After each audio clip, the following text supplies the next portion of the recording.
Go ahead. And it's live. Do do do do do do do do do do. It says going live. We'll be live and we're live. That means I get to enter. We have music. Do do do do do do.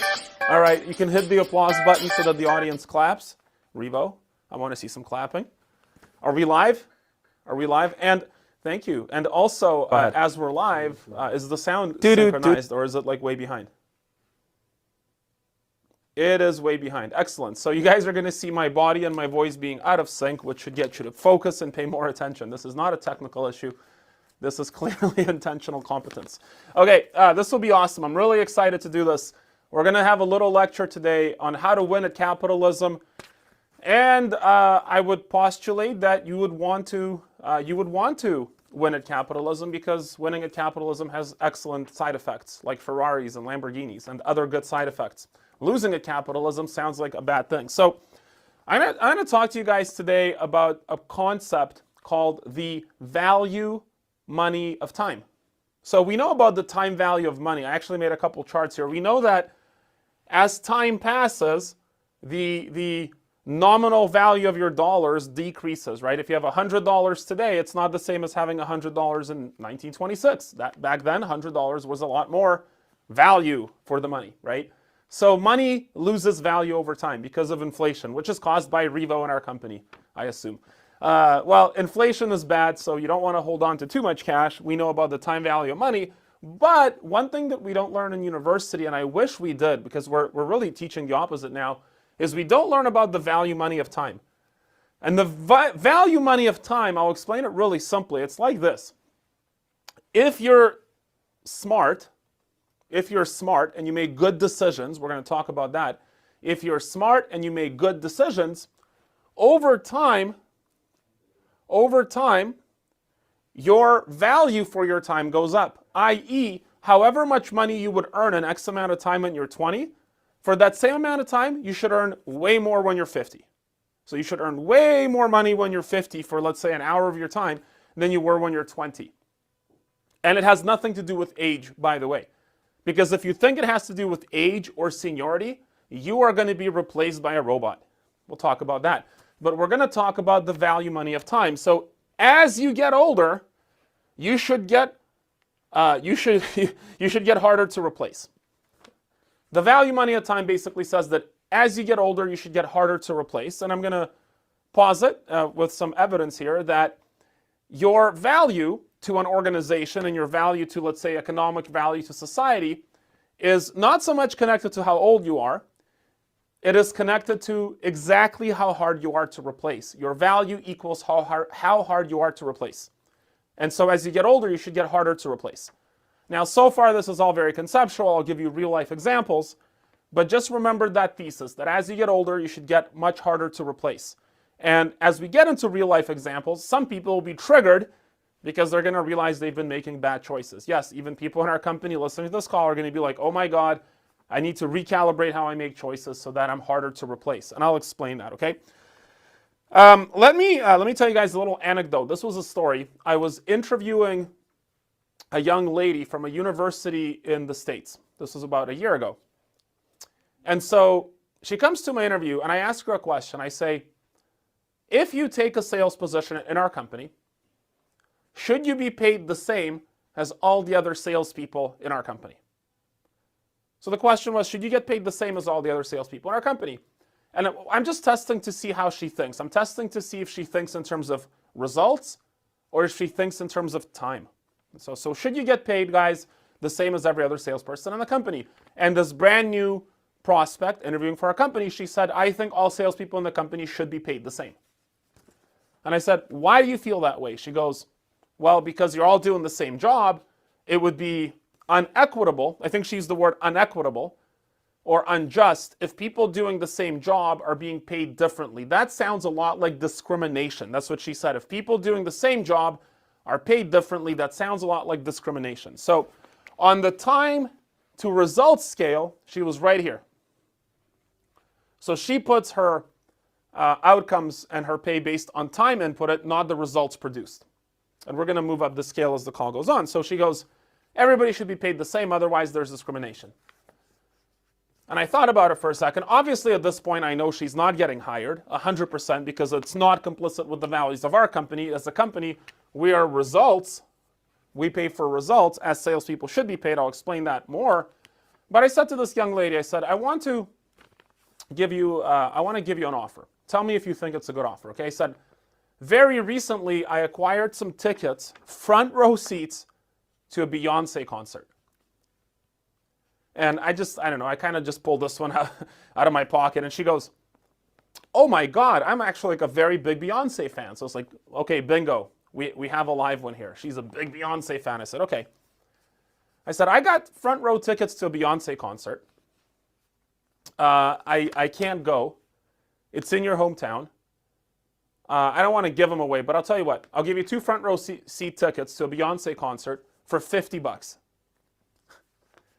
Now, she's not getting that I'm totally just making this up, so she's like, yeah, like I'll definitely buy 2 front row Beyonce tickets for $50. That's a great offer.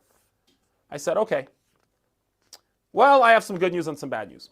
I said, the good news is I do have 2 front row tickets for $50. The bad news, it's not a Beyonce concert, it's me singing. Can I still get the $50? She goes, no. I'm like, but why not? Isn't 2 hours of Beyonce's time worth the same as my time? We're both singing.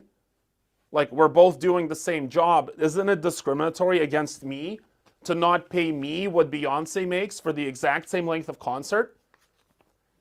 And that's when I actually saw her brain explode. Like, I could literally see she's like, whoa, like, you know, like, you get that, like, idiot look, and then she realized she's been totally, like, short-circuited. So, I mean, that was a good simple example. Like, our time is not worth the same. See, the difference is Beyonce's a good singer and a good performer, and the market loves her, and she spent her entire life working on that skill so that in a 2-hour concert, she'll make at least $1 million or $2 million. Like, that's how good she is at what she does. Dimitri gets paid nothing to perform and sing, unfortunately, because, well, the results of my singing don't produce the same notes as Beyonce singing.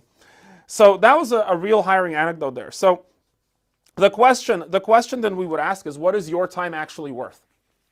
What is your time actually worth? And one of my favorite things that's ever happened is this Glassdoor review on our company page, where a salesperson working 100% commission wrote a negative review. I'm very open about it. I left it there because I think it's so funny. And they wrote, companies should pay market value. And I left it up there because I'm like, at some point, the salesperson, if they're still in sales, I don't know, will discover they were making market value. Their market value was 0. They couldn't sell anything. Nobody paid them for their products or services or their time. And so they got no market value. The market literally assigned the value to the salesperson. It was worth 0. Now, what governments try to do is we try to control, right, how much value can be produced. So they say, here's the minimum wage. Let's say minimum wage is $15 an hour. That's minimum wage. That's what, it's like, let's just get real. Not everybody's time is worth $15 an hour. And for some people, their time is worth way more than $15 an hour. But to artificially create what your time is worth, we're teaching our youth the wrong things. Because people come out of university, they apply for a job, and they immediately think they have inherent value. And sometimes that value is badly misplaced, okay? And so the thing is, what we're teaching people is that economic value is inherent. Like, everybody's worth kind of similar to each other. That's what we teach young kids in universities, that like, value is inherent, your time is inherently valuable, and we're all about the same. But in truth, economic value is not measured by how much time you put in. And if you don't believe me, here's another very simple example. Imagine you hire somebody to build you a kitchen in your house. You need a new kitchen. So you hire somebody, give them $20,000. You come back in a week and there's no kitchen. And you go, hey, where's my kitchen? And the contractor says, I don't actually know how to make a kitchen, but I spent like 80 hours trying. I just didn't make anything work. And then you're like, can I have my money back? And the contractor's like, no, you don't get your money back. Like, I spent the time. Then you'd probably feel pretty cheated, right? So, no results. All time, no results. You're going to be unhappy. And yet that's what the communists want for some reason, right? Like, There's a great comic I saw, it was Karl Marx, and he's sitting on a bed next to a very disappointed woman. Like, she looks pissed off. And you see Karl Marx saying, "What do you mean it was bad? I tried for 6 hours." So your time inherently has no value. And if you think it does, go to a doctor who has never performed the surgery or even been trained as a doctor and pay them for their time to conduct surgery on you. Your time has no value. So the next logical step is to say, well, maybe my results have value. Like, if I can perform a successful surgery, I should be paid X amount of dollars as a doctor for the value that I supplied. Like, my results have value. And that's actually wrong. Well, your results do have value. But the value of your results is actually not measured by your results. I'm going to repeat that. This is the one thing that I think a lot of us get wrong even at the higher tiers. The value of your results is not what actually measures what you're worth. Let me explain. My mom is a computer programmer, and she's a good one, okay? She can write a piece of software for an application online, and it delivers an excellent outcome. And a couple of years ago, a person that delivers the outcome she delivers could probably make about $150,000 a year writing the applications she writes. I'm just giving some numbers. They're not exact numbers, but let's say $150,000 a year. And this was like 10 years ago. And I go, "Mom, you should be making like $250,000 a year now, because 10 years ago you're making $150,000. She's like, "No, the thing I did 10 years ago is only paying $60,000 now." And I'm like, "But wait, you're delivering the same results." She's like, "I am, and I can even do it faster." "So why are you being paid less than half?" She goes, "Because now there's guys in India that are writing these applications for like 1/10 of what I charge." Wow, that's a scary thought, right? So the value of your results does not determine the value in your marketplace. It's not like the results have value, but that's not what determines the ultimate value. So you might say, like, okay, let's say I'm in a sales organization, I'm selling $100,000 a month, so my value to the company is $100,000 a month. But it's not. Here's the truth, and this is straight from, like, you know, the Mises school, the Austria School of Economics, right? The value that you provide is measured exactly by how much it would cost to replace you. That's it. The value of what you provide is exactly the cost of replacing you. This is the truth.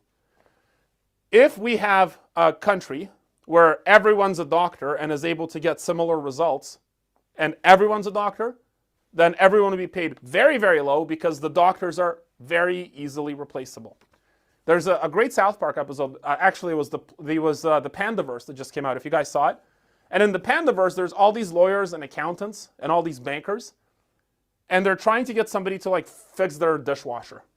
But there's no people to fix dishwashers. Like, 2 guys in the whole city that can fix a dishwasher. And both those guys are wearing golden chains, you know, driving iced up trucks, because nobody can fix a dishwasher. They're almost impossible to replace. So these guys charge exorbitant fees, $1,000 to fix like a doorknob or something, right? And that's a very accurate assessment of how the economy really works. It's how difficult you are to replace. It's how replaceable you are. So the question of who's the most valuable person in the organization, and this is where we have to understand this is LGFG as our company, the person who's the most valuable in the organization is the person who's the hardest to replace. Okay, the harder you are to replace, obviously, the more valuable you are. So let's talk about that. Let's talk about how hard you are to replace. So I remember when I was back in my old life in the book business, at the time I sold like X amount of units. And I told my sales leader, I'm like, if I leave, you know, what are you going to do? And he goes, we'll recruit 10 people. And that was a pretty big shock for me. I'm like, crap, 10 rookies will basically sell what I sell. So my cost of replacement for that company was hiring 10 rookies. That put things into perspective, right? So let's say you're in our company and let's say you're selling 100K a month. I mean, you're a good producer. As an example, I'm just using examples here. Okay, 100K a month. The cost of replacing you is about 3 rookies. 3 rookies will generally generate that after about 6 months. So the cost of replacing you is 3 hires and 6 months. The real cost might be adjusted a little bit. Not all 3 hires are going to get there. but it's roughly 3 hires in 6 months. That's the cost of replacement. That's the actual value, right? And so the cost of replacement has something else, okay? I'm going to write this out, okay? Cost of replacement equals equals cost of credibility. Your replacement cost is also the cost of your credibility. Let me give you an example. Once in a while, you get an arrogant rookie that comes in, sells nothing, and they can't sell anything, but they're like, the company should change all these processes so I could sell more. And it's like, well, no, we're not the problem. We're selling a lot. It's you who's selling nothing. But that rookie will get upset because they're like, well, I really want you to change all these things, but they're not being taken credibly. And the reason they're not being taken credibly is because their cost of replacement is 0. If the cost of replacing you is 0, your credibility is also 0. I get leaders sometimes that are not doing the things that leaders should be doing to lead well, and they're giving me leadership advice, and they get upset when I tell them they're wrong. It's like, well, you can't. It's like, well, your cost of replacement as a leader is equal exactly to your cost of credibility. But another good example is this works a few different ways. Watch this. Let's say that your opinion is overvalued, meaning that the cost of your credibility is much lower than your cost of replacement, but you get taken seriously. Okay? If your credibility is overvalued, the company you're working for is going to fail. Right? Like if you're a janitor, for example, and you're like, hey, I did so, and you've never had any statistical training, and you're working for an actuarial firm, and you're like, hey, according to my calculations, here's how we should be running this insurance company. And you take that seriously, even though it's not based on any facts, the insurance company will fail. So if your cost of credibility is higher than your cost of replacement, it means you're listening to the wrong people in the company. And credibility matters, does it not? Adversely, if you have a very high credibility, so your cost of credibility is very high, okay? And your cost of replacement is very high, therefore, your opinion should matter. And I've talked to salespeople that come over to our company, they're like, in my old leadership team, there was an argument, let's say, over turf between me, a top producer, and a rookie, and the company gave precedence to the rookie over me as a salesperson.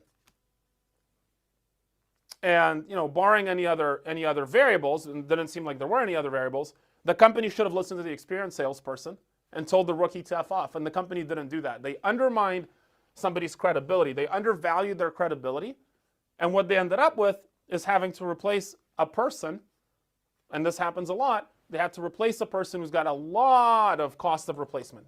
And it's very hard to replace somebody with a high cost of replacement.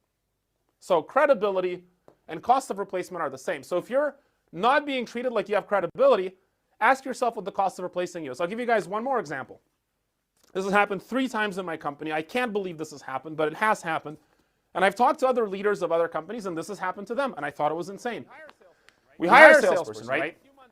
A few months in, the salesperson can't sell anything. Like, they suck. They're terrible at selling. It's very obvious. We try to teach them. They don't want to learn. And eventually we're like, look, I'm trying to teach you how to do something. You don't want to do it. I don't like talking to people who don't want to listen to what I have to say. So let's part ways. And the salesperson who sold nothing is like, I agree, let's part ways.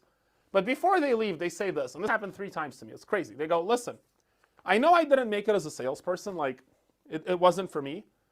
But if you have a job like yours, like CEO or president of the company, like, I would do that. I think I'd be really good at that. Like, wait, like, that's actually a thought process people have had. I'm like, that's insane. That's a complete delusion because they don't understand that they have 0 cost. You know how much it costs to replace somebody that produces nothing? It actually costs more than, it costs less than nothing. Like, by cutting you off as a cost, if you produce nothing, we actually win more than by having you there. Like, your value's less than 0, which is sad. So when people come in, it's like, how do you define arrogance? Like, that's the definition of arrogance, right? When you so misvalue your cost of replacement, like, you want to be the CEO of a company where you produce nothing, like, you have no credibility and no cost of replacement, right? And it's the same thing with leaders that are like, hey, I want you to make me a partner, or I want you to make me this or that. It's like, dude, replacing 0 leadership results takes 0 time. Like if I can replace you as a leader, if you produce nothing as a leader and I can replace you with nothing, you have no credibility as a leader. This should be obvious. True? Should be obvious. Not always, right? So if your opinion is overvalued, your company is going to fail. If your opinion is relatively undervalued to your cost of replacement, then you're...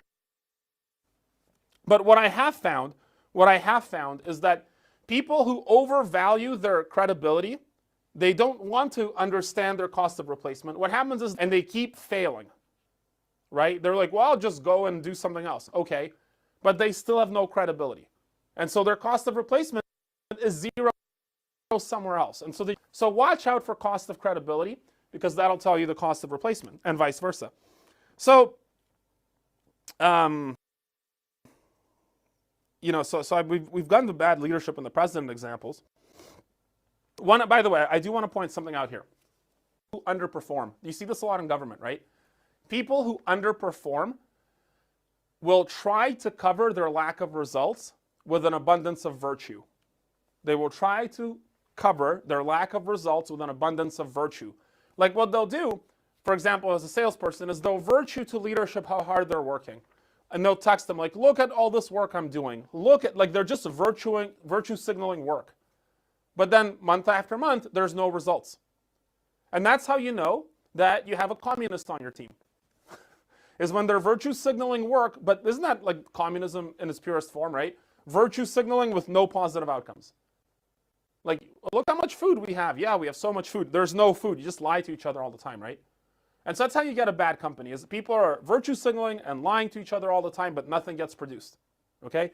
So watch out for these people on your team. People that virtue signal all the work they're doing, but consistently their results don't come out to anything positive. Because what's going to happen is, eventually that person with no results, that's virtue signaling their work, is going to come to you and say, hey, can you pay me for all this work I'm doing? You're going, but you don't get any results. Yeah, but look at all this work I'm doing. Pay me for my time, right? It's amazing how quickly communists are created when you can't produce anything.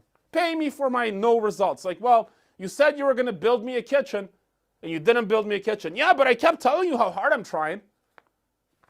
In our organization, you get cut for that. No chance, right? No chance. Why would we? Anyways, you guys get that. So how to win at capitalism? Very simple. Make yourself incredibly hard to replace. So let's talk about value in our company, okay? If you sell $30K a month, it will take one rookie and 6 months to replace you. If you sell $60K a month, it'll take 2 rookies and 6 months to replace you. If you sell $100K a month, it'll take 2.5, 3 rookies and 6 months to replace you. This is just statistics. They're like, hey, bear with me, okay? Let's imagine you're a good leader in our company. Like, you can train somebody that will go out and sell $30K a month. For us to build a good leader to where they can train somebody to sell $30K a month, a leader like that will take 3 to 4 years to develop. Really. Maybe 2 if they're amazing, like top of the line, but usually 3 to 4 years. So let's say 3 years to develop. So if you can train a rookie to sell $30K a month in 6 months, now it costs us 3 years to replace you instead of 6 months. You've just 5x your value. You've just 5x your value. Your credibility's gone up. Your cost of replacement's shot through the roof, right? Imagine you can train a rookie to sell $50K a month in their first year. Now, we have people like that in our company. You can train a rookie to sell $50K a month in their first year. It usually takes about 5 years to develop a leader like that. If you can train a rookie to sell $50K a month within their first year, and we have people like that in our company now, it'll take us 5 years to replace you. Your cost of replacement is huge, and your credibility is huge. Imagine you can build an organization. Like Jason, our president, he's built an organization to over $20 million in direct sales, okay?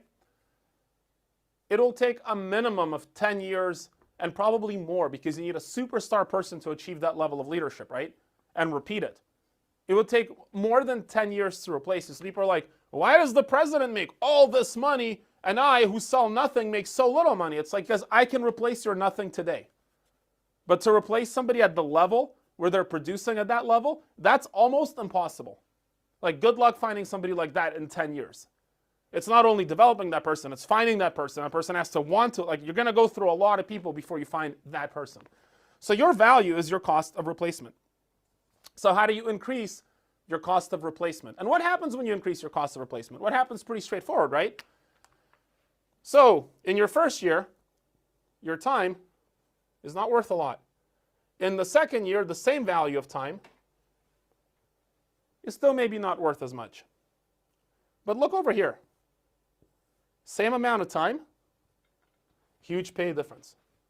And as you get more effective, what happens is, so this is like, well, let's take me in sales, for example. Like I've sold for 20 years, right?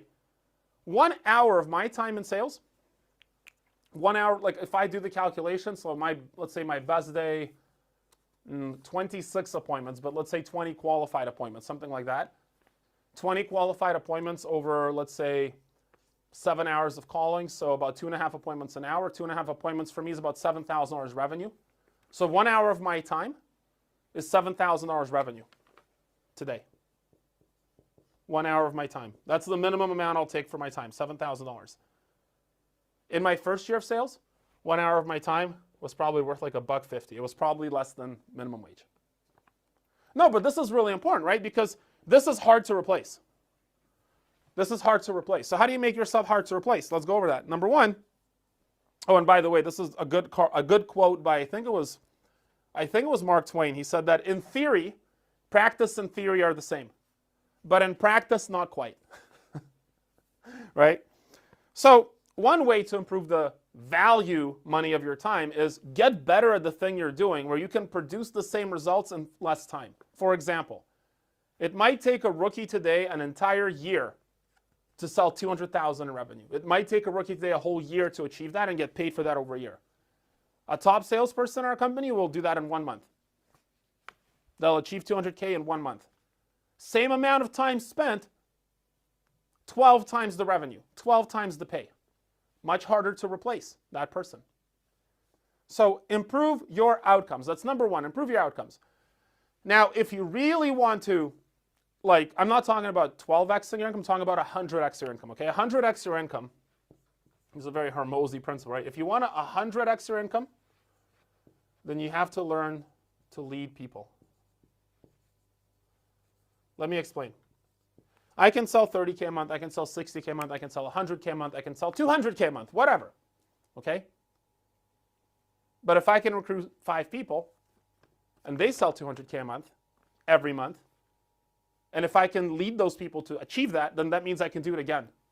And the next 5 people do 200K a month, and the next 5 will do 200K a month, and now I'm basically impossible to replace. Because how do you replace a person that's able to lead people to generate $200,000 a month revenue streams? How do you replace those people? You don't do it in a year. That could take 10 years, 20 years to have just one person like that, right? So the person that's most valuable to an organization is not the top salesperson, although they are valuable, and they should be valuable, and they're going to make a ton of money. But the hardest person to replace is the person who can produce great salespeople. That's the hardest person to replace. And that's the thing that hurts us sometimes as salespeople. Because I'm like, well, I'm producing so much, I'm like really hard to replace. And it's like, well, another person that might not produce as much as you will train 3 salespeople and you'll be replaced. And that's a hard truth to confront. It was a hard truth for me to confront because I'm more salesperson than recruiter. But I had to learn how to lead and how to build organizations because inherently I don't want to be replaced by a robot. Right? I don't want to be replaced by an app. I don't want to be replaced by a rookie either. That's really hard, right? Like if you're an experienced salesperson and a rookie comes in and outsells you, and then you're like, wow, my cost of replacement is just a rookie. And that is the market value you produce. And that's tough to take, right? So improve your outcomes. There's 3 points. Number 2, be a net positive. Like whatever you're doing, create value. There's a lot of people in every company, in every organization that are actually a net negative. Like they're there because you need somebody to fulfill a task, but they're a placeholder for a person to come in and do it at a higher level. Are you a net positive or are you a placeholder? My CEO coach, about 6 years ago, I had the CEO coach, and he told me something. He's like, if you're working at a top-end organization, you wouldn't know that you're fired for like a year, but the company already knows you're fired. That's a crazy thing, right? And then I understood it because when you think about like the ultimate meritocracy, think of a hockey team, right? If you have a player that's underperforming on a hockey team, for a year, the team's already trying to trade him and they already know they're not going to renew his contract. Like that hockey player is a placeholder for the next person to develop and take their place.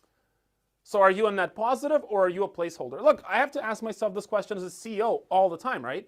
Like, am I adding value, or am I just a placeholder for the person that outgrows me and then I have to go away?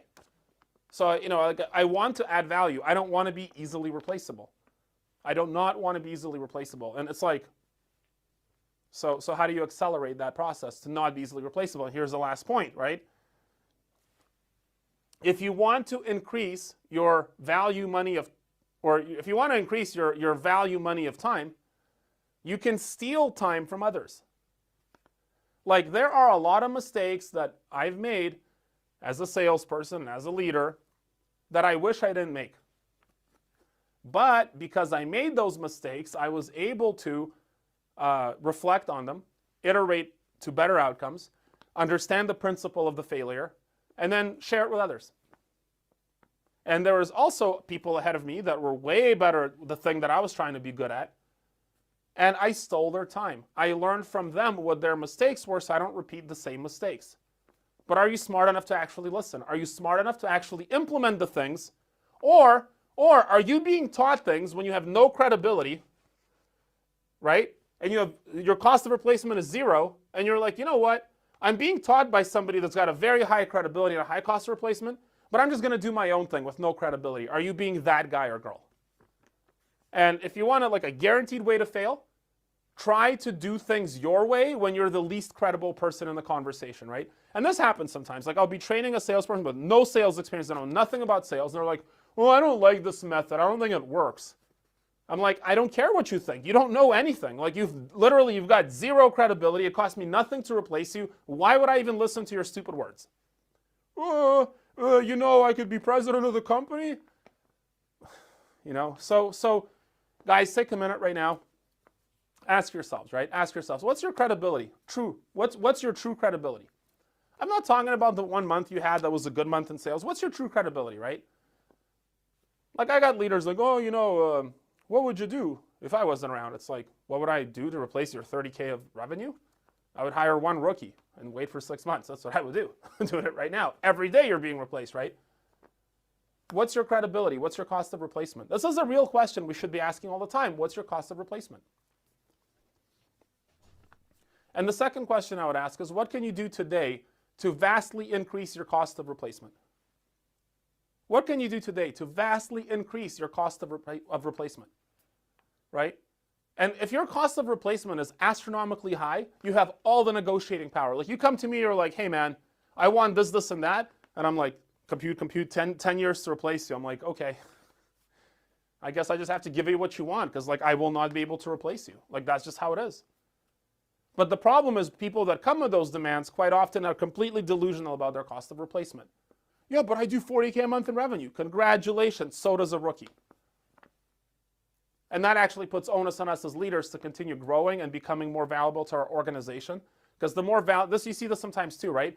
An organization can actually outgrow its people in some cases, right? Like, you become so valuable as an organization that somebody that was doing 15K a month in revenue in the past, which back in the day was a valuable team member to our company, today that 15K a month in revenue is literally not worth my time to pick up the phone and make a call to that person. I will delegate that to the lowest possible person I can, obviously, as I should, because I want to be talking to people that are going to make partner and that are going to become division presidents, because my time is worth at least $7,000 an hour. So what can you do right now to increase your cost of replacement? Maybe it's you need to sell more, become a more consistent producer. And quite likely, you need to learn how to develop people, right? Because if you can develop people, you immediately 6x your cost of replacement. That's it for today. Cheers.